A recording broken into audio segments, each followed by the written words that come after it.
बोलो श्री गुरुदेव भगवान की। ओम जय गुरुदेवम जय गुरुदेव।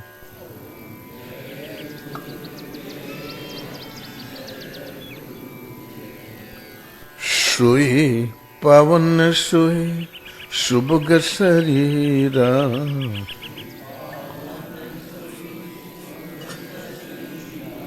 जो तन पाई भजिए रघुवीरा।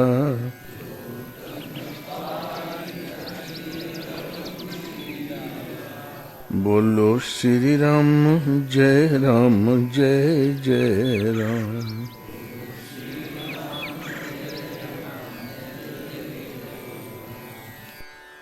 ब्रह्मानंदम परम सुखदम केवलम ज्ञानमूर्तिम द्वंद्वातीतं गगन सदृशं तत्त्वमस्यादि लक्ष्यम्। एकं नित्यं विमलमचलम् सर्वधी साक्षीभूतं भावातीतं त्रिगुणरहितं सद्गुरुं त्वं नमामि, सद्गुरुं त्वं नमामि। बोलो श्री गुरुदेव भगवान की जय। एक बहुत सूदखोर था, तो गरीब आदमी श्रद्धा बस उससे सूद में रुपया ले और जाया करे। बहुत खुश था कि सिर फिरे लोग, अच्छा हमारी कमाई बढ़िया है, और दूना चौगुना सूद वसूल किया करे। और हज जाने वाले झूठ नहीं बोलते, फरेब नहीं करते, जो मांग लिया वो देना ही पड़ेगा। वो बहुत खुश था कि बड़े अच्छे ही सिर फिरे लोग जा रहे हैं हज। एक दिन उसने स्वप्न देखा कि दो फरिश्ते आकाश में उड़ते हुए जा रहे हैं और चर्चा कर रहे हैं, इस साल हज में कितने लोग गए? तो बोले 2.5 लाख। कितनों का हज मंजूर हुआ, कबूल हुआ? बोला 1 का भी नहीं। फिर बोला कि 1 का कबूल हुआ। ये जो कोठी है ये करोड़पति की, इसके पीछे जो झोंपड़ी में टिका हुआ है चमार, उसका कबूल हुआ। बोले ये हज गया था? बोले गया तो नहीं। हज के लिए वर्ष भर में मर खप के इसने 1000 रुपया इकट्ठा किया, और हज के लिए जहां प्रस्थान करने ही वाला था तो कुछ संतों की टोली दिखाई पड़ गई। वो सेवा में लग गया और संत सेवा में 1000 रुपया खर्च हो गया, उस मंडली की सेवा में खर्च हो गया। फिर हज की और साष्टांग दंडवत करके वहीं से प्रणाम कर लिया, इसका हज कबूल हो गया। तो उसको इतना चटकना लगा कि दूसरे दिन से ऊपर खैरात बांटने लगा। जिंदगी में कभी कुछ किया नहीं, अंधाधुंध बांटने लगा, आंख ही खुल गई। तो हर हालत में तीर्थ हूं में खोजिया गहरी बुड्ढी मार, भला जल पखान के बीच में किन पाया करतार। जल और पत्थर के बीच में भगवान ने को कब किसने पाया? आरंभिक कक्षाएं हैं, आरंभिक श्रद्धा संग्रह, श्रद्धा समर्पित करने का तरीका है। ये परमात्मा की पाठशालाएं मात्र है, आगे तो आपको समर्पण करना ही होगा।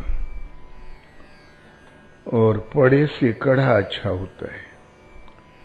एक मौलवी साहब जो बादशाह के मौलवी थे, नमाज पढ़ के उठे और दाढ़ी पे हाथ फेरते हुए बोले, या खुदा, खुदाई का हाल तो तू ही जानता है। तो पीछे एक किसान हल कंधे पे रख के चला जा रहा था। उसने कहा, क्या कहा मौलवी साहब? बोले, तुम उस गुड़ बातों को क्या समझोगे?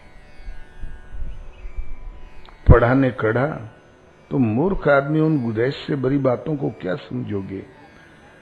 तो किसान बोला, नहीं मौलवी साहब, ऐसी बात नहीं है।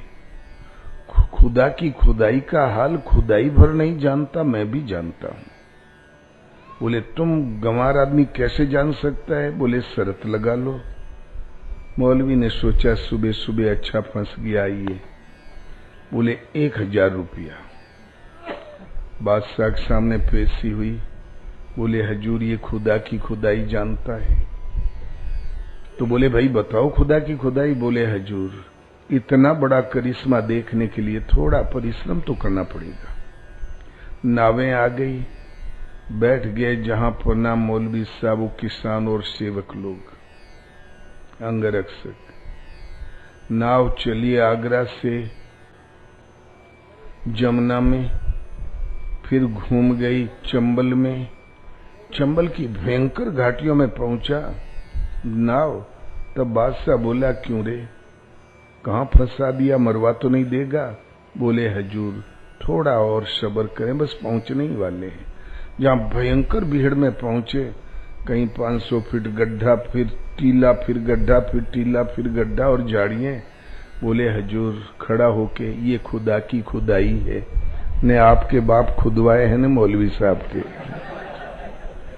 तो बोले, यार, ये करिश्मा तो मैं पहली बार देख रहा हूं। जरूर आदमी तो ऐसा नहीं खुदवा सकता, कोई जहां पुना भी नहीं खुदवा सकता, ये तो वास्तव में खुदा की खुदाई है। मौलवी हार गया 1000 रुपया। परेशान। बोले, एक साधारण गंवार, अनपढ़ मूर्ख चपाट से मैं हार गया, तो कैसे वसूल करूं? भाषा बदल के बोला, उसको सुना के किसान को, हे परमात्मा, आत्मा का हाल तो तू ही जानता है। तो किसान ने कहा, नहीं मौलवी साहब, ऐसी बात नहीं है। आत्मा का हाल परमात्मा ही भर नहीं जानता, मैं भी जानता हूं। बोले, तुम कैसे जान सकते हो? बोले, शर्त लगा लो। तो मौलवी ने कहा, 2000। बोले, जैसी आपकी इच्छा मौलवी साहब। सोचा 1000 पहले वाला वसूल हो जाएगा और 1000 मुनाफा। इस बार तो मैं फंसा ही ले गया हूं। फिर पेशी हुई तो बादशाह ने कहा, यार, विलक्षण आदमी हो तुम, बताओ, और आत्मा का हाल परमात्मा ही भर नहीं जानते, तुम भी जानते हो, तो बताओ मौलवी साहब की आत्मा में क्या है? तो बादशाह को लड़का नहीं था। उसने सभी मंदिरों मस्जिदों में सूचना भिजवा रखी थी, भगवान से प्रार्थना करो मुझे शहजादा नसीब हो। और वो था बादशाह की मस्जिद का मौलवी। तो बोले, हजूर, मौलवी साहब के मन में, आत्मा में हर समय एक ही बात गूंजा करती है कि जहां पना को एक शहजादा नसीब हो और राष्ट्र का उत्तराधिकारी मिल जाए और मैं भी मालो माल हो जाऊं। इस वक्त तो मौलवी साहब के मन में केवल यही बात है, पूछ के देख लो। अब इनकार करे तो गला कट जाए, साले तनख्वाह किस बात की पाता है? बोले, हाँ हजूर, हर समय यही बात रहती है और इस वक्त भी यही बात है। फिर 2000 रुपया पा गया। तो पढ़े से कड़ा अच्छा होता है। कड़ा वो होता है जो सत्संग का पला होता है। इसलिए संसार में जितने चोटी के महापुरुष हुए हैं, सब उनकी पूर्व जीवन देखा जाए तो पार्थिव शिक्षा से अनभिज्ञ अंगूठा छाप। हमारे गुरु महाराज, दादा गुरु जड़ भरत, मैं ऋषि भरत, कागभूषण हारे पिता पढ़ाई पढ़ाई, प्रेम विवश मोहि कछु न सुहाई, हारे हूं पिता पढ़ाई पढ़ाई। पढ़ा पढ़ा के पापा हार गए लेकिन नहीं पढ़ा। अपने युग का सर्वोपरि महापुरुष हुए। इसलिए ईश्वर पद में पढ़े से कड़ा अच्छा होता है। कड़ा होता है वो जो सत्संग का पलक से गुजरा होता है। एक राजा साहब की उंगली कट गई तो राजा साहब शिकार खेलने गए और शिकार में ही उंगली कट गई। अब उल्टा सीधा छुरी तलवार घुमा रहे थे, वो कट गई उंगली। मंत्री से कहा, मंत्री परवर, मेरी उंगली कट गई। तो मंत्री सत्संगी था। मंत्री कड़ा हुआ था। बोले हजूर, भगवान जो कुछ करते हैं अच्छा ही करते हैं। तो राजा को बड़ा क्रोध आया, तो मेरी उंगली कट गई और कहता भगवान अच्छा करते हैं। ऐसा प्रतीत हो रहा कि मेरा भला नहीं चाहता। महीने भर में जब घाव ठीक हुआ तो राजा फिर शिकार के लिए चला, तो मंत्री को मारे क्रोध के जेल में बंद कर दिया सिक्कों के पीछे, और दूसरे सिपाहियों को शिकार खेलने के लिए साथ लिया और निकल गया जंगल में। जंगल में एक तेज तर्राट मृग दिखाई पड़ा तो उसके पीछे घोड़ा को लगा दिया सरपट। सिपाही नए नए थे, उनको शिकार का ज्ञान तो था नहीं, वो भटक गए कहीं, और मृग इस राजा की स्टेट की सीमा पार करके जंप किया और उस पार चला गया दूसरी सीमा में। राजा भी क्रोधवश पीछे लगा रहा, घोड़ा कूदा दिया, वो भी पहुंच गया। और उस देश के राजा को उस दिन देवी को बलि चढ़ाना था एक आदमी, तो 50 सिपाही घुड़सवार ढूंढ रहे थे चारों तरफ। ऐतल गैतल कोई आवारा आदमी मिल जाए तो बलि चढ़ा दे। देश के नागरिक को चढ़ाना ठीक नहीं, क्योंकि मैं प्रजा पालक नरेश हूं। तो जहां घोड़ा उधर कूदा तो घेर लिया गया, राजा साहब पकड़ गए। देवी के चबूतरे पर जब खड़ा किया और उधर का राजा जब तलवार लेके और थोड़ा पौवा खांड पी के और नशे में धुत होके बोले, हे देवी मावा, हे माता जी, आज बड़ा हिष्ट पुष्ट बलि दे रहा हूं। तब उसने सोचा अब छूटने का मौका, इनको याद दिला दूं, परिचय दे दूं। बोले अरे फलाने राजा साहब, आपने पहचाना नहीं, मैं आपका पड़ोसी राजा दिग्विजय सिंह हूं। तब ध्यान से देखा तो पहचाना। तो बोले और पहरा कड़ा करो, ये राजा कहीं निकलने जाए। हे देवी मां, बहुत दिन से हमारी इच्छा थी कि मैं कभी न कभी राजा की बलि अवश्य दूंगा। आज आपने मेरी मनोकामना पूर्ण कर दी और पहरा कड़ा कर दिया। राजन चिंता मत करें, आप देवी के धाम जा रहे हैं। वो सोचा प्राण तो गए। इतने में पुजारी जी ने एक मंत्र पढ़ा, सर्वांग संपन्न, सभी अंग सही सलामत होने चाहिए। तो जब डॉक्टरी परीक्षण हुआ तो बोले एक उंगली है ही नहीं। बोले ओ, खंडित बलि हमारी देवी नहीं स्वीकार करेगी, सही सलामत लाओ। तो राजा जब छूटा तो सीधा भागा, जाके तुरंत मंत्री को निकाला। बोले भाई तुम ठीक कह रहे थे, भगवान जो कुछ करते हैं अच्छा ही करते हैं। आज यदि ये उंगली कटी न होती तो गर्दन कट गई होती हमारी।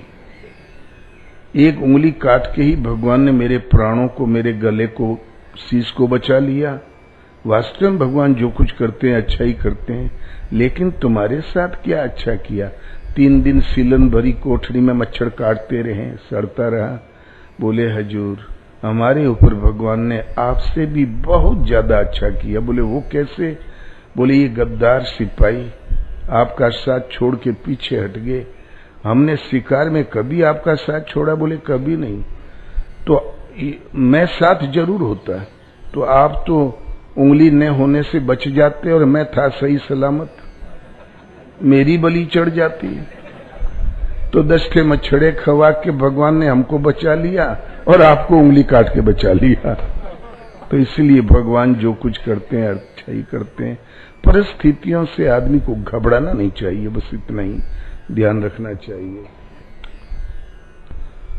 अगर है शौक मिलने का तो हरदम लो लगाता जा। चाहे मुसलमान हो, चाहे हिंदू, ईसाई, पारसी, नास्तिक ही क्यों न हो, आधी दूरी तक तो ये टोना टोटका चलते हैं। हमारे मंदिर और तुम्हारी मस्जिद और उसका चर्च ही गपोड़ा चलता है। जब तक साधना जागृत नहीं होती और अंतःकरण से जब भजन जागृत हो गया तो ईश्वर एक, साधना पद्धति एक। मंसूर इसी स्थिति इस तरह का एक था। भारत कभी नहीं आया, अरब में जन्मा, वहीं मर गया। वो जब अपनी मस्ती में भजन की नशे में आया तो उसने संदेश दिया सबको, अगर है शौक मिलने का तो हरदम लो लगाता जा, जलाकर खुद नुमाई को भस्म तन पर लगाता जा। यदि प्रभु से मिलने का तुम्हें शौक, अभिलाषा, प्रेम, पूरी तो अभिलाषा है कि मैं अवश्य मिलूंगा, तो एक ही उपाय है, हरदम लो लगाते चले जाओ। दूसरा सब भूल जाओ, प्रभु के चरणों में लो लगाते चले जाओ, नाम जपते चले जाओ। बीच में रुकावट है खुद नुमाई, मैं फलाना हूं, मैं फलाना हूं, तो जला कर खुद नुमाई को भस्म तन पर लगाता जा। स्वाभिमान, खुद नुमाई, अहंकार, इसको जला डालो। तुम एक साधक हो, शरीर एक वस्त्र है, बुद्धि क्षण क्षण में बदलती, तुम्हारे अंदर है क्या? अपने आप को समर्पित कर दो, अपनी खुदी को, अपने मन मस्तिष्क को भेंट कर दो, तो जला कर खुद नुमाई को भस्म तन पर लगाता जा। उस विकारों को मिटा दो, उनको भस्म कर दो, और ये भस्म शरीर में लगाते जाओ। तो पकड़ कर इश्क की झाड़ू सफा कर हिजरे ए दिल को। प्रेम का झाड़ू पकड़ो और सफा कर, अपने दिल को साफ कर, मतलब विरह के द्वारा। हिजर माने विरह के द्वारा, साधारण विरह, प्रेम और विरह की वेदना के द्वारा। पकड़ कर इश्क की झाड़ू सफा कर हिजरे ये दिल को, दुई की धूल को लेकर मुसल्लह पर उड़ाता जा। और भी कोई भगवान ऐसा भरोसा छोड़ो, दुई छोड़ो, एक प्रभु में श्रद्धा स्थिर करके दुई की धूल को मुसल्ले माने इस संसार की ओर उड़ाता चला जा। उन्हीं को शोभा है, तुम बच्चे से। दूसरी बात, इस समाज को छोड़ दो। तो मुसल्लह छोड़, तस्बीह तोड़, किताबें डाल पानी में, पकड़ तू दस्त फरिश्तों का, गुलामी उनका कहता जा। सामाजिक व्यवहारी मुसल्ले को त्याग दे, मुसल्ले छोड़। और पहले शुरुआत में भजन होता है माला, माला का दूसरा नाम है तस्बीह। तस्बीह को तोड़ के फेंक दे, इसकी जरूरत नहीं। माला तो कर में फिरे, जीभ फिरे मुख माही, मनवा तो चौदिस फिरे, ये तो सुमिरन नाही। माला बनाई काठ की, बड़े जतन से फेर। शुरुआत में सबको जतन से फेरना चाहिए, और जब स्तर उठ गया, भजन जागृत हो गया, तो माला दूसरी। वो तो माला श्वास की, नहीं गांठ नहीं मेरू। वो असली माला श्वास की, उसमें कहीं गांठ नहीं। एक दाने के दूसरे दाने के बीच में जो गांठ लगती है ना, वो नहीं, और उसमें कोई सुमेरु नहीं। धारावाही चलते जाओ। निरंजन माला घट में फिरे दिन रात, ये परमात्मा के द्वारा प्रदत्त माला है श्वास प्रश्वास की। तो मुसल्लह छोड़, संग दोष से अलग हो जाओ। तस्बीह तोड़, ये हाथ वाली माला फेंक दे। वो किताबें किताबें डाल पानी में, ये किताबें पानी में फेंक दे। किताब पढ़ के कब कौन मुक्त हुआ है? करूं क्या? पकड़ कर दस्त फरिश्तों का, गुलामी उनका कहता जा। भगवान के फरिश्ते हैं संत सदगुरु, उनका हाथ पकड़ और उनका गुलाम कहता चला जा, अर्थात सर्वांगीण समर्पण कर दे, अवश्य पा जाओगे। और लोग क्या क्या नहीं करते हैं। यहाँ पर एकादशी भूखा रहते हैं, इतवार को नमक नहीं खाते हैं, तमाम नियम है, आरंभ में आवश्यक भी है। अच्छा, महावीर स्वामी के अनुयायी लोग 7-7 दिन खाना नहीं खाते हैं, बढ़िया निर्वाह करते हैं। लेकिन न मर भूखा न रख रोजा, न जा मस्जिद न कर सिजदा, वजू का तोड़ दे कुंजा, शराबे शौक पीता जा। तुम उपवास मत कर, न मर भूखा। और मुसलमानों में मजहबी तरीके में दिन में खाना मत खाओ, रात में खाओ, इसका नाम रोजा। न रख रोजा, न मर भूखा न रख रोजा। रोज है न जा मस्जिद न कर सिजदा, न तू मस्जिद जा न सिर झुका। सिजदे माने प्रणाम करना विधिवत। ओ वजू का तोड़ दे कुंजा, वजू माने हाथ मुंह धोना। अरब में पानी नहीं होता है, राजस्थान में पानी नहीं था, अब हो गया है, कुछ सब जगह तो आज भी नहीं है। तो एक कटोरा पानी में हमें हाथ मुंह सब धोना है। तो चुल्लू में पानी लिया, यदि यूं धोगे तो सब पानी नीचे चला गया, तो यूं धोएंगे यूं, और फिर यूं, और मुंह धोएंगे तो यूं, तो ऊपर से यूं, तो कान, और ये 2 चुल्लू में वजू हो गया। और ये हाथ मुंह धोना जरूरी, वैष्णव में स्नान करना जरूरी। ये जो ठीक ठाक होना है, पवित्र होना है। जो कटोर सकोरा में पानी लेके बोले उस सकोरे को तोड़ के फेंक दे, माटी का पुरवा होता है। तो वजू का तोड़ दे कुंजा, वजू के लिए कुंजा माने जो कटोरा सकोरा है उसको तोड़ के फेंक दे। शराबें शौक पीता जा, भजन एक नशा है, भजन एक खुमारी। तो सभी नशे संसार के उतर जात पर भात, नाम खुमारी नानका चढ़ी रहे दिन रात। संसार के सभी नशे, आज नशा तो कल उतर जाएगा, नहीं मिला तो चेहरे पर हवाइयां उड़ने लगेगी। नाम एक ऐसी खुमारी है, वो एक ऐसा नशा है कि चढ़ी रहे दिन रात। तो ये कहता है शराबें शौक पीता जा, भजन एक नशा है, ये एक शराब है, एक मदिरा है। शौक से, प्रेम से, श्रद्धा से पीता चला जा। और ये नहीं कि आज उठा के पूर्वा पी लियो, ऐसी कोई शराबवा नहीं है।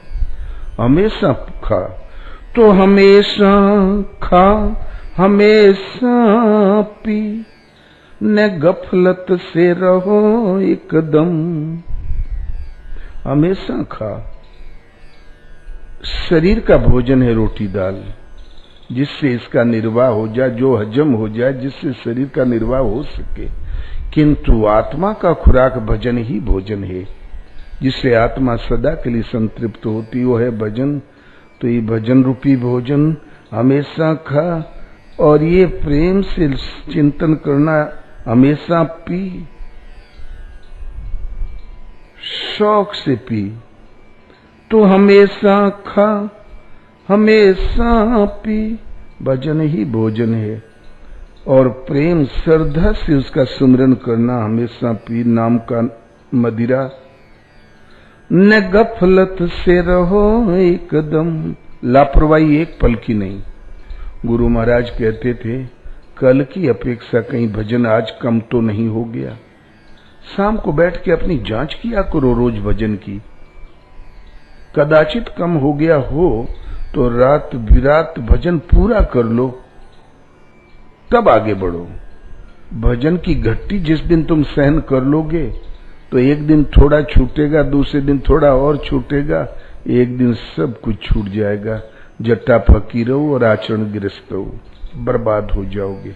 बनियास रात में बैठ के और 2 पैसे का हिसाब मिलाने के लिए एक आने का तेल जला देता। पुराने जमाने में दिया ही जला के होता था ना, ऐसा आप सही करके ही दम लेते थे।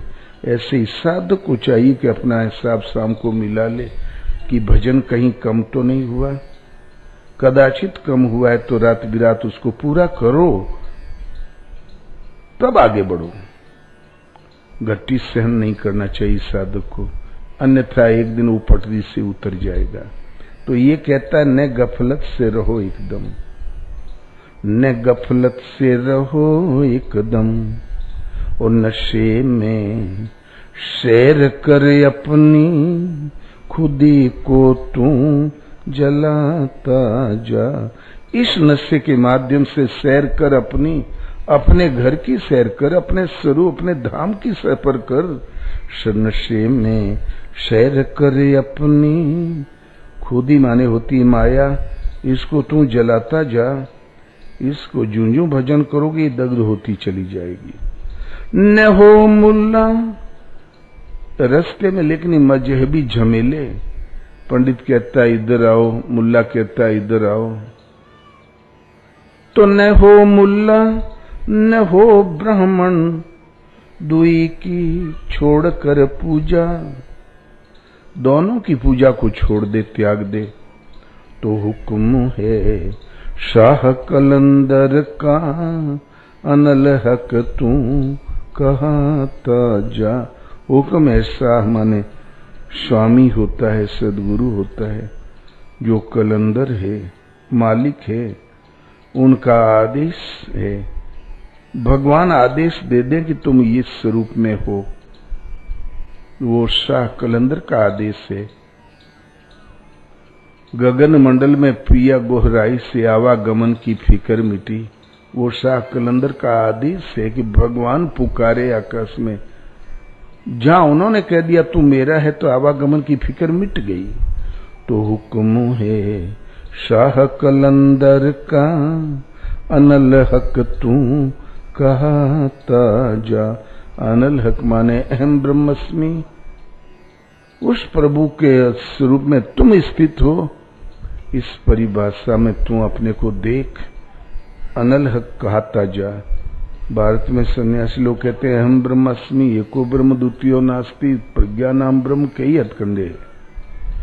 अंत में कहता है कहे मंशूर मस्ताना, मैंने हक दिल में पहचाना, वही मस्तों का मैं खाना, उसी के बीच आता जा। मंसूर एक मस्ताना था, उसने कहा मैंने हक, उस शाश्वत सत्य को अपने दिल में पहचाना है कि सृष्टि में जब कभी कोई मस्त हुआ है उनको इसी स्थान पर मिला है, हृदय के अंदर। वही मस्तों का मैं खाना, वहीं यहीं पर मैं खाना, हृदय में भगवान की पहचान, यहीं प्रभु का नशा मिला। जो भी मस्त हुए उन्होंने इसी स्थान पर पाया। उसी के बीच आता जा, उसी के बीच तुम आते जाते रहो, बदहने बाएं मत झांको। तो धर्म हिंदू नहीं होता, धर्म मुसलमान नहीं होता, धर्म ईसाई नहीं होता, कुछ नहीं। धर्म को नहीं जानते हैं तब तक हजारों मजहब और धर्म की प्रशस्त पथ पर आया तो भगवान एक, सुविधाएं एक, मिलने वाली विभूतियां एक। ये थे अरब के, लेकिन भाषा बोल रहे हैं भारत की। बोलो श्री गुरुदेव भगवान की।